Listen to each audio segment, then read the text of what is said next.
I'm here to do for my creative year a book review, or it could be a tip or hint or trick or whatever. And this month I'm doing a book review.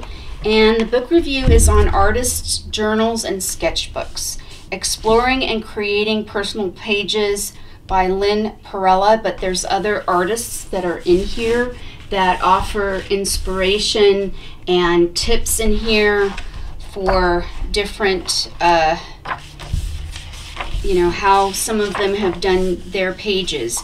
Now I can't show you the whole book because of copyright issues, so yeah, but it's very inspirational, and each section has ideas and tips and hints and maybe a little bit of step-by-step of how this person did their journal pages, but they don't really show exactly how they did it. They just kind of give you ideas and ways of doing it.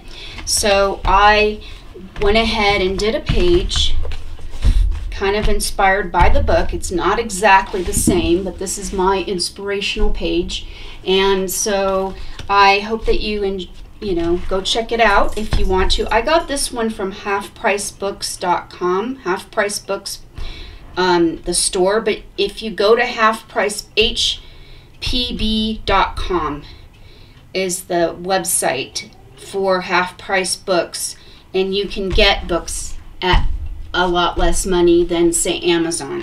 So check it out, and this is a really inspirational book. It does offer a lot of hints and tricks and tips on creating more colorful art journal spreads. So I hope that you enjoyed my little take, and don't forget to go check out all the other lovely artists that are involved in my creative year, and check out what their book reviews are, or their hints, tips, or tricks of what they've learned as an artist. So I hope that you enjoyed my little take, and take care. Thanks for watching. Bye. Have a wonderful day.